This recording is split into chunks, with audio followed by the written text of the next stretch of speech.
Hello everyone. इस video में हम पीएच से रिलेटेड एक इम्पॉर्टेंट कंसेप्ट डिस्कस करेंगे कि अगर हमें एक्सट्रीमली डिल्यूट सॉल्यूशन दिए जाएं स्ट्रॉन्ग एसिड्स के और स्ट्रॉन्ग बेस के। डिल्यूट सॉल्यूशन का मीनिंग ये है कि अगर उनके अंदर जो कंसंट्रेशन है सैंपल की वो 10⁻⁻6 मोलर से कम हो, मीन्स उसकी रेंज 10⁻⁻7, 10⁻⁻8, 10⁻�9 और 10⁻⁻10 मोलर की हो, तो उस केस में स्ट्रॉन्ग एसिड और स्ट्रॉन्ग बेस की पीएच को कैसे कैलकुलेट करना है।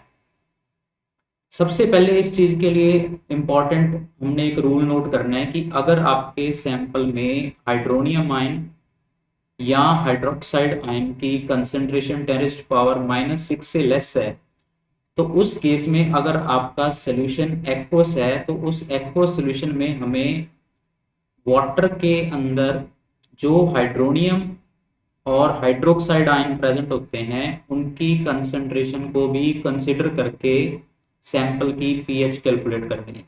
और इसके लिए हमें बेसिक पता है कि वाटर एक वीक इलेक्ट्रोलाइट है, और जब वो वीक इलेक्ट्रोलाइट डिसोसिएट करेगा तो वो हाइड्रोनियम और हाइड्रोक्साइड आयन प्रोड्यूस करेगा, और इन दोनों आयंस की कंसंट्रेशन के प्रोडक्ट को हम वाटर का आयनिक प्रोडक्ट बोलते हैं, जिसकी वैल्यू 25 डिग्री सेंटीग्रेड पे 1 × 10⁻⁻14 मोलैरिटी का स्क्वायर है, मोल स्क्वायर लीटर⁻⁻²। ये वाला जो आयनिक प्रोडक्ट है वाटर का, ये हमेशा कांस्टेंट रहेगा अगर टेम्परेचर कांस्टेंट है तो। चाहे हम वाटर में कोई एसिड ऐड कर दें, चाहे कोई बेस ऐड कर दें, बट वाटर में हाइड्रोनियम और हाइड्रोक्साइड आयन की कंसंट्रेशन का प्रोडक्ट हमेशा कांस्टेंट रहेगा। अब सबसे पहले अगर हम देखें 10⁻⁻7 मोलर HCl की पीएच हमने कैलकुलेट करनी है। अगर हम नॉर्मल वे से जाएंगे तो जो पीएच है वो हम कैलकुलेट करते हैं by using the mathematical formula negative log of concentration of hydronium ion. तो अगर हम यूजुअल वे से जाएंगे कि 10⁻⁻7 मोलर HCl है, HCl स्ट्रॉन्ग एसिड है, तो जो हाइड्रोनियम आयन की कंसंट्रेशन है वो HCl के इक्विवेलेंट होगी कंसंट्रेशन के। तो यहाँ पे 10⁻⁻7 अगर हम हाइड्रोनियम आयन की कंसंट्रेशन पुट करते हैं तो हमें पीएच की वैल्यू नेगेटिव लॉग 10⁻⁻7 से 7 मिलेगी। अब कोई एसिड का सैंपल हो 10⁻⁻7 मोलर, उसकी पीएच 7 आ जाए, 7 हमें पता है पीएच स्केल पे न्यूट्रल पॉइंट है, तो एसिड की वैल्यू 7 आ जाएगी। इसी तरीके से अगर आपके पास 10⁻⁻8 मोलर HCl हो, इस यूजुअल वे जो हम यूज करते हैं पीएच को फाइंड आउट करने का, उससे हम पीएच 10⁻⁻8 मोलर वाले सैंपल की कैलकुलेट करेंगे तो वो हमें वैल्यू 8 देगा। अब पीएच स्केल पे वैल्यू 8 आना मतलब आपका सोल्यूशन अल्केलाइन है। तो ये कैसे हो सकता है कि एक एसिड है उसकी पीएच वैल्यू 8 आ रही है स्केल पे। तो इन केसेस में हमें इस चीज को कंसिडर करके चलना है कि अगर आपके सैंपल में हाइड्रोनियम आयन की कंसंट्रेशन 10⁻⁻6 से कम है, -7, -8, -9 इस रेंज में है, तो आप वाटर के हाइड्रोनियम आयन को साथ में कंसिडर करके चलोगे। अब जो वाटर के हाइड्रोनियम आयन है उसकी कैलकुलेशन करनी जरूरी है। अब HCl की प्रेजेंस क्या करेगी, वाटर जो कि एक वीक इलेक्ट्रोलाइट है, कॉमन आयन फैक्ट और लीचेटर प्रिंसिपल के अकॉर्डिंग वाटर के जो hydronium ion basically 25 degree centigrade पे अगर हम KW से देखें तो वो 10⁻⁻7 बनते हैं, बट उसको इम्पैक्ट करेगा कौन सा इफेक्ट, कॉमन आयन फैक्ट। तो इसके लिए हम वाटर के आयनिक प्रोडक्ट को यूज करके exact amount of hydronium ion निकालेंगे। तो जैसे हमारे पास प्रॉब्लम है कि 10⁻⁻7 मोलर HCl की हमने कंसंट्रेशन दी हुई है, उसकी पीएच निकालनी है। तो HCl जब डिसोसिएट होगा 10⁻⁻7 मोलर कंसंट्रेशन वाला, तो वाटर में हाइड्रोनियम 10⁻⁻7 पैदा करेगा।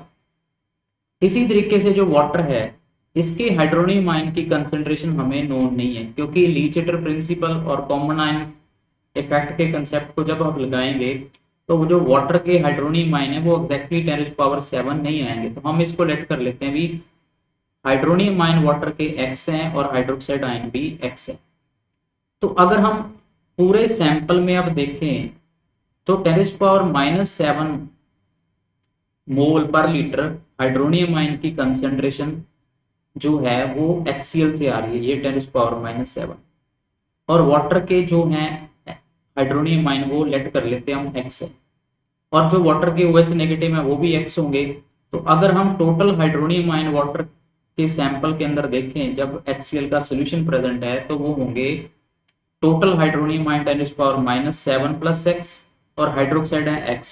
तो ये हमारे पास हाइड्रोनियम आयन आ गया और ये वाला आ गया हाइड्रोक्साइड आयन। तो दोनों का प्रोडक्ट हम वाटर के आयनिक प्रोडक्ट के इक्विवेलेंट रख देंगे। यहाँ से हमें x की एक क्वाड्रेटिक इक्वेशन मिलेगी, और उस इक्वेशन को जब हम सॉल्व करेंगे तो हमारा जो x आएगा वो आएगा 0.618 इंटू 10⁻⁷ मोल पर लीटर। अब जो x की वैल्यू हमारे पास आई है, इस x की वैल्यू को अगर हम यहाँ पे यूज करें तो हमारे पास जो टोटल हाइड्रोनियम आयन की कंसंट्रेशन बनेगी वो बनेगी 1.68 इंटू 10⁻⁷। और अगर हम इस टर्म का नेगेटिव लॉग फाइंड आउट करेंगे तो हमारे पास pH की जो वैल्यू आएगी वो आएगी 6.7910। अप्रोक्सीमेट हम इसको 6.8 कह सकते हैं, राउंड अबाउट। तो ये 6.79 है हमारे पास वैल्यू। अब ये वाली वैल्यू आ गई pH की। अगर आपको क्वेश्चन में यही आ जाए 10⁻⁷ मोलर NaOH का केस, तो उस केस में भी हम सेम वे से प्रोसीड करेंगे। हम इतने ही OH नेगेटिव 10⁻⁷ NaOH के लेके चलेंगे और वाटर के भी X लेट करके चलेंगे, सेम वे से प्रोसीड करेंगे। तो उस केस में भी टोटल हाइड्रोनियम आयन की कंसंट्रेशन जो हमने ऊपर वाले केस में सॉल्व की है वही आएगी। अब जब आपको टोटल हाइड्रोक्साइड आयन पता है तो आप निकालोगे POH, वो भी एग्जैक्टली सेम आएगा। बट जब हमें pH चाहिए इसकी, तो pH निकालने के लिए हम यूज करेंगे कि sum of pH and POH value is equal to 14 at 25 degree centigrade. तो यहाँ से 10⁻⁷ मोलर NaOH के सैंपल की जो pH आएगी वो आएगी 7.209। तो ये वाला केस 10⁻⁷ मोलर HCl के लिए देखा जिसकी pH 7 नहीं है, वो आएगी 6.7910। और इसी तरीके से आपको स्ट्रॉन्ग बेस NaOH का क्वेश्चन दिया हो तो उस केस में pH आएगी 7.209। pH बिल्कुल इक्विवेलेंट आएगी जो हमने HCl के केस में देखी है। तो एसिड की pH निकालोगे 10⁻⁷, स्ट्रॉन्ग की HCl के केस में 6.7910, और बेस के केस में वही POH बन जाएगी। pH निकालने के लिए आप उसमें 14 से माइनस कर दोगे। अब इसी तरीके से हम नेक्स्ट केस देखेंगे 10⁻⁸ मोलर HCl की pH क्या होगी। अब इसमें भी पिछले सेम केस से प्रोसीड करना है कि जो टोटल हाइड्रोनियम आयन की कंसंट्रेशन होगी वो HCl के हाइड्रोनियम आयन जो कि 10⁻⁸ है, और वाटर के हाइड्रोनियम आयन हम X लेट कर लेते हैं, और वाटर के हाइड्रोक्साइड भी X होंगे। तो हम यहाँ पे टोटल हाइड्रोनियम आयन पुट कर देते हैं जो सैंपल में प्रेजेंट है। ये आगे हाइड्रोक्साइड 10⁻⁻14 के इक्वल क्वाड्रेटिक बनेगा X का। X के लिए सॉल्व करेंगे तो वो आएगा 9.5 इंटू 10⁻⁸। यहाँ से हम टोटल निकाल लेंगे हाइड्रोनियम आयन, और जब उसका नेगेटिव लॉग लेके pH कैलकुलेट करेंगे वो हमारे पास आएगी 6.98। अब यही केस हम अप्लाई कर देंगे 10⁻⁸ मोलर NaOH के ऊपर। तो उसमें भी OH नेगेटिव जो टोटल आएंगे वो हाइड्रोनियम आयन के इक्विवेलेंट आएंगे जो पिछला केस है। तो वहां से POH बनेगी सैंपल की 6.98। तो pH निकालने के लिए 14 में से माइनस करेंगे तो आपके पास pH की जो वैल्यू आएगी वो आएगी 7.02। तो ये 10⁻⁸ मोलर HCl का केस है। अब इसी तरीके से जब हम प्रोसीड करेंगे 10⁻⁹ मोलर HCl के केस में, तो टोटल हाइड्रोनियम आयन की कंसंट्रेशन वाटर प्लस HCl के मिला के आपको मिलेगी 10.05 इंटू 10⁻⁸। इसका नेगेटिव लॉग लोगे pH अबाउट आएगी 6.99। और अगर इसी चीज को आप NaOH के ऊपर अप्लाई करोगे 10⁻⁹, तो यही pH की वैल्यू NaOH जो कि बेस है उस केस में बन जाएगी 6.99। तो pH जो आप निकालोगे इस टर्म को 14 में से माइनस करके वो देगा आपको वैल्यू 7.01।